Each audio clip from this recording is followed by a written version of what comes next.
लोक म्हणतात नाशिवंत देह जाणार सकळ. अरे आयुष्य खातो काळ सावधान, ह्या देह नाशिवंत आहे आणि हा तू मी म्हणतोय. त्या नाशिवंताला काय म्हणलाय तू? अविनाशी समजलाय. आणि याच्यासाठी धडपड आहे आमची. आम्हाला ह्यातनं आम्ही बाहेरच निघालो. किती जन्म मग आमच्या वासना तयार होत्यात. या देहामुळेच वासना तयार होत्यात ना. मग या देहामुळे वासना झाली की जन्म घेणे लागे वासनेचे संगे. अजून आम्ही कर्म करतो, मग केले कर्म झाले तेची भोग आले. इतकं कर्म करतो की एका जन्मात करोडो जन्माची शिदुरी तयार करतोय सर आपण. किती करोडो जन्म आम्हाला मिळतील एवढी शिदुरी आम्ही तयार करून ठेवतोय. पण त्यातनं आम्हाला कशामुळं अन्नमय कोशाला आम्ही जास्त प्राधान्य केलं. आणि म्हणून तर 99% का सांगितलं आधी, कारण सगळे ह्यात अडकले, सगळे हित अडकले अन्नमय कोशात. मग अन्नमय कोश आहे मी नाही. आता हे काय ज्याच्याकरता अन्य पदार्थाच्या ठिकाणी प्रीती होते ती मुख्य प्रीती स्थूल शरीराच्या ठिकाणी आहे. म्हणून स्थूल शरीर आत्मा ठरल्यावर त्या वस्त्र अलंकाराने सुशोभित. ते काय ते मग वस्त्र अलंकार कशासाठी नटायचं का? कुणाला नटायचे? दाखवायचे कुणाला? नीटनीटके कपडे कुणाला घालायचे? लोकांना दाखवायसाठी, म्हणजे माझं शरीर व्यवस्थित करण्यासाठी.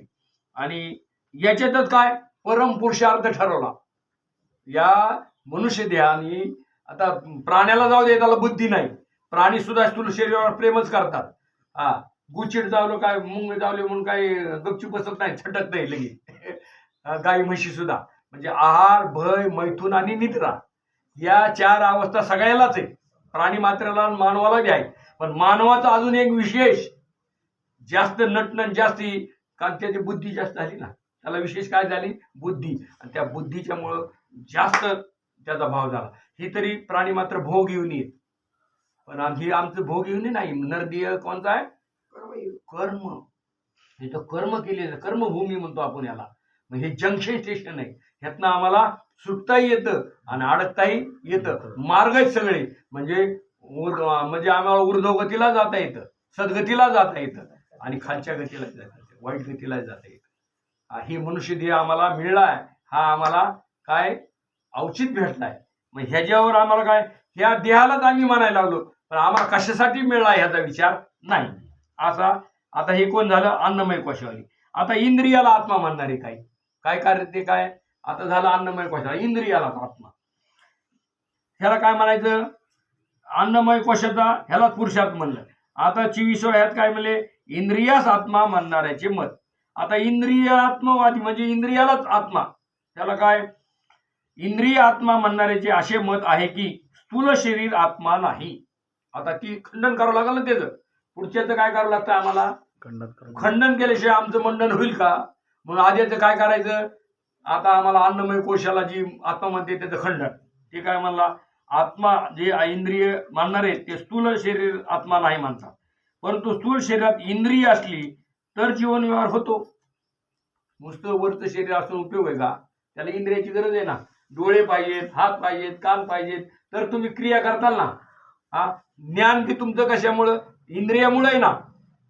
इंद्रिय स्तोत्र नसल्यावर ऐकू येईल का? नुसतं वरचं आहे तर जमर का? नुसत्या वरच्या नाही. आतलं महत्वाचं इंद्रिय पाहिजे. नाक आहे, दिसतंय, पण त्यात घ्राण इंद्रियाची शक्ती पाहिजे. मग याला इंद्रियाला काय म्हणले? ही सगळ्यात महत्वाचा. जीवन व्यवहार त्याशिवाय होत नाही. ज्ञानाचा व्यवहार आणि क्रियेचा व्यवहार इंद्रियाशिवाय होतो का? नाही. आम्हाला ज्ञानेंद्रिय आणि कर्मेंद्रिय हे दोन्ही गरजेचे आहेत. मग ही इंद्रिय नसली तर मरण व्यवहार होतो. इंद्रिय नसली तर काय होतं? मरण व्यवहार. काय उपयोगच नाही. म्हणून इंद्रियच आत्मा. काय इंद्रियालाच काय म्हणणार आहे? आत्मा. इंद्रियाच्या अधीन जीवन व्यवहार व मरण व्यवहार असतो. जोपर्यंत शरीरात इंद्रिय असतात तोपर्यंत जीवन व्यवहार, आणि इंद्रिय नसतील तर मरण व्यवहार होतो. मी पाहतो, मी ऐकतो, मी बोलतो, अशा रीतीने अहम बुद्धी इंद्रियाच्या ठिकाणी होते. म्हणून इंद्रियच आत्मा. आता मी पाहतो, मी सरळ म्हणतो ना, मी पाहतो, मी पाहिलं, मी ऐकलं, म्हणजे मी जे आम्ही म्हणलो. म्हणून आम्हाला सांगावं लागतं शांताला, चाले हे शरीर कोणाचे सत्ते, कोण बोलविते हरिवी, देखवी ऐकवी एक नारायण. त्याला तू विसरू नको नारायणाला. त्या दिवशी तुम्ही सांगितली दुधाची, अरे दुधाची उत्पत्ती कुणी केली बघ. का रे नाठविषयी कृपाळू देवाशी कुणी केली बाळा दुधाची उत्पत्ती. बाळ यायच्या आधी दुधाची उत्पत्ती आमची झाली. याचा विचार संत वाङ्मयाने आम्हाला सोपं केलं. संत वाङ्मय काय करताय, अरे हे हिथं अडकलेत, या इंद्रियाला आत्मा म्हणायला लागले. इंद्रियाला आत्मा म्हणू नका, मग चाले हे शरीर. पाय कशाने चालतो माणूस, पायाने. पाय काय आहेत, इंद्रिय. मग या इंद्रियाला तुम्ही मी म्हणू नका. त्याला चालवणारा धनी वेगळा आहे. त्याला चालवणारा धनी वेगळा आहे. त्याचं तुम्ही स्मरण करा. त्याचं काय करा. आणि तो तुमच्या लय लांब नाही. तो कुठे, तुमच्या आत आहे. तुमच्या कुठे, आत आहे. हृदयामध्ये मी रामू आस्था सर्व सुखाचा आरामू की भ्रांताशी कामू विषयावरी. अहो का आम्हाला नाही का, पण आम्हाला ते त्याचं काय नाही, ज्ञान नाही. जसं आता सांगा, चिखलातच आता चिखल, चिखलातच काय कमळ, कमळात आहे पराग, आणि चिखलाच्या त्या कमळाच्या खाली काय बेडू. आता बेडू किती पराग खातो, 2 छटा खातो का पाडला 1 छटा खातो. तात्या पराग किती खातो चिखल बेडू.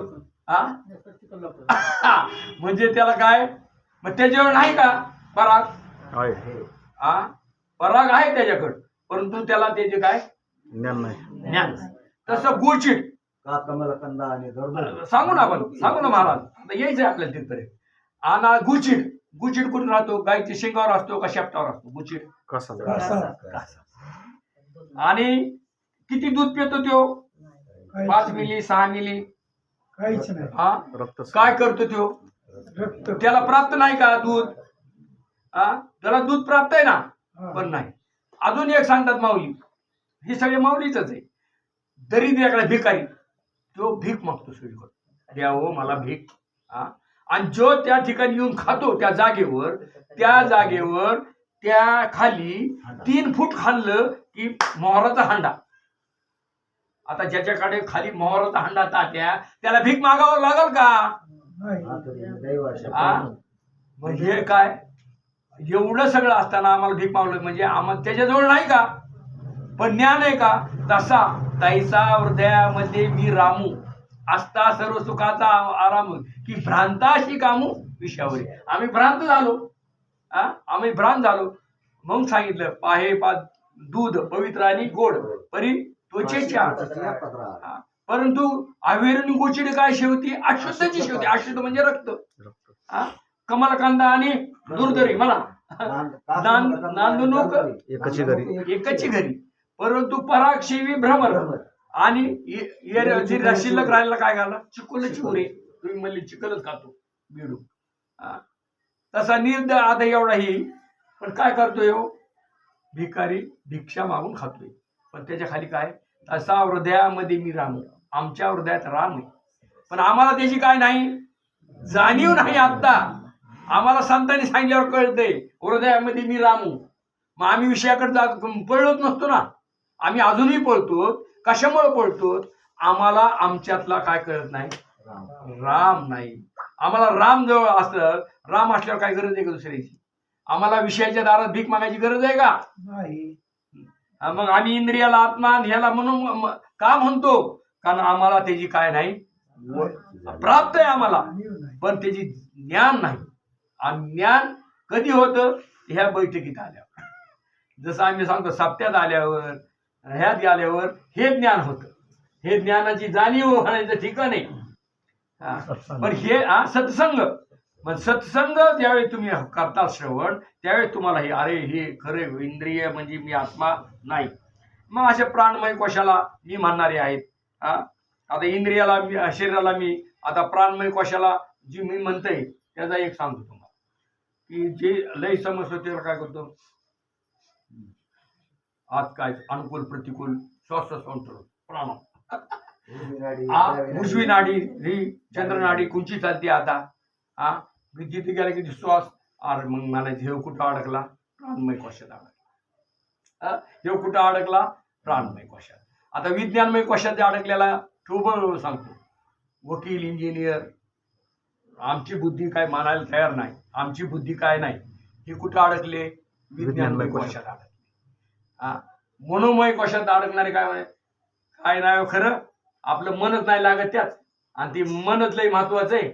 आपल्या मनात आलं तर आपण करणार, नाही तर करणार नाही. मग हे काय, आम्ही मनात आले की अभ्यास करणार, ही मनोमय कोशात अडकले. आनंदमय कोशात अडकलेले कारण शरीरातच अडकले. मग काय नाही, तिथंच अडकले. मग त्यालाच आत्मा समजायला आले. मग अशा आम्हाला ह्यातनं बाहेर काढायचे. आम्हाला ह्यात ही कोश आम्ही नाही, ही इंद्रिय मी नाही, हे प्राणमय मी नाही, मनोमय मी नाही, विज्ञानमय मी नाही, आणि आनंदमय सुद्धा मी नाही. ह्या मी नाही नंतर जी उरतो ते तत्व मी आहे.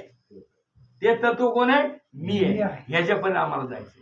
मग हे विवरण करण्यासाठी आम्हाला हे कळलं पाहिजे का अडकले. कारण ह्यालाच आम्ही म्हणजे प्राथमिकता दिली. या देहालाच, काही देहाच्या व्यतिरिक्त काही जाणतच नाही. हे देहच मी. मग काय नाही, वाढो संतान, धनधान्य घरात, बस धनधान्य. आम्हाला धंदा लय झाला तर आम्हाला लय बरं वाटतं, आणि धंदा कमी आला की आपल्याला वाटतं काहीतरी अनिष्ट आमच्याकडनं झाले. आम्ही ते धरलं तिथं. शंकराचार्य एकदा असंच गेले. शंकराचार्याला दूध मागायचं होतं. आता ती एक बाईनी काय केलं, तर दूध मागितलं की सहज दिलं दूध, म्हणजे अंतकरणाची शुद्धी होती. पण आता तिच्या होत्या गाया, म्हशी. ती म्हणली आता ही इतकी अंतकरणाची शुद्धी झाली, ह्यात हिला अडकल, म्हणून म्हणले तुझ्या गाया मरून जात्या. आता दूध देणाऱ्याला काय म्हणले, तुझ्या गाया मरून जात्या. आणि जिथं ती बाई म्हणली ताक द्यायना, लवकर काही आहे काय द्यायना, आणि म्हणले तुला भरपूर गाया म्हशी पुढच्या जन्मात बी. आता गाया म्हशी दिल्यावर, लई दिल्यावर शेण कोणी काढायचे? आता मेल्या गाया सगळ्या गेल्यावर मुक्त झाली ना ती पहिली म्हातारी. पण दुसरं जे आहे ते काय झालं, अडकली ना. या 100 गायाचं करायचंय ना, धुणं धाणं, त्याला वैरण काडी, गुतली का राहिली. आणि आम्हाला वाटतं आम्हाला लय पैसे मिळे म्हणजे आम्हाला लय पुण्यवान आम्ही झालो. परमार्थात असे लय प्रपंचाची अनुकूलता ही परमार्थाला प्रतिबंध आहे. आणि प्रतिकूलता असली परमार्थातली की ती परमार्थाला अनुकूलता. लक्षात ठेवायची. परमार्थात लय जर गुलगुलाट असलं ना, अहो आम्ही सुटणारच नाहीत ना. आम्ही काय उलट त्याला चिटकून बसू. त्याला शास्त्र एक सांगतं, गाय लय चाटायला लागली त्या ह्याला वासराला. तुम्ही बघा, मग ते गायला काय ती इतकी चाटती की त्याला त्याची त्वचा काढायची वेळ येते. का? लोभ. इतका बी लोभ नसावा आपला, धन पुत्र ह्यावर. इतका बी नाही आपण त्याला चिटकलं पाहिजे. ह्यातनं आम्हाला काय व्हायचंय, वेगळं व्हायचंय. जितकं आपण त्यात रथ होऊ तितकं अडकला जातोय माणूस. नाथांचं भारत वेगळं निघा की, वेगळं निघा की, म्हणजे ह्याच्यातून वेगळं निघा. ह्या आम्ही कोशालाच अडकायला लागलो. या कोशातनं आम्हाला बाजूला निघायचंय. आम्हाला हे श्रवण कशासाठी करायचं? विचारसागर आम्हाला विचार करायला लावणार आहे. हा काय विचाराचा सागर आहे. या विचारात आम्ही ह्याला तुम्ही आता म्हणत होतो. आम्हाला आतापर्यंत आम्हाला वाटलं नाही की आम्ही ह्याच्यापासून वेगळे. या शरीरालाच मी म्हणतोय, ही शरीर मेले की मेलो, शरीर राहिले की आम्ही जगलो. हे जगणं मरणं हे कशाच आहे ह्याचा विचारच आम्ही केला नाही. हे स्थूल देहातला प्राण जातो, शरीर क्रिया सोडून देतं, ह्याला मरण शरीर. परत त्याच्या वासनेने परत जन्म नाही. मेले की तयार आधी असतं, जीर्ण वस्त्र सांडीचे आणि नूतन लगेच. एवढं हे असताना आम्ही इतकं चिटकलो का? आम्हाला त्याचं ज्ञान नाही. आम्हाला काय नाही त्याचं ज्ञान. आणि हा विचारसागर हा ज्ञान करून देणार आहे. मग विचारसागर आम्हाला, विचारसागराने आम्ही गेलो तर आमची उपत्ती, आमचं शेवट एकदम आम्हाला अंधश्रद्धा आम्ही राहत नाही. ह्याला श्रद्धायुक्त श्रद्धेने मग संतांची वचनं, ज्ञानेश्वरी. त्या दिवशी भाऊसाहेब म्हणले विचारसागर चांगला झाला की ज्ञानेश्वरी पक्की कळते. म्हणजे असं ज्ञानेश्वरी किती पारायण करावं तुम्ही, 108 करा नाही. आणि अभंगाचं कीर्तनाचं विवरण सुद्धा तुम्ही अभंग सोडवता, पण अभंग कसा सुटला पाहिजे? विचारसागराकडनं जे आलाय तो राईट सोडवणार, आणि तो अभंगाला सोडून जात बी नाही. आणि ज्याला काहीच नाही तो किती बी चालू त्याला अभंग कोणता घातला हे माहित नाही. अभंगावरच येत नाही ते. अभंगावरच येत नाही आणि ह्यातच गुंतले. कारण काय महाराज सांगते त्यामुळे चालतेत ना दुकानं का चालतेत. श्रोत्याला काहीच कळत नाही, काही घेत नाही देत नाही. जरा विनोद झाला काय झालं की त्यातच अडकले वा वा वा वा वा. आणि त्याला काय मग ती ही आणि खरा घरी राहिलं ते वेगळं राहिलं. मग सत्य गेले बोळ्यावारी, आविद्येची चाली थोरी. दळवी सर पंढरपूर आहे ना, पंढरपूरला कुंकाचे दुकान आहे.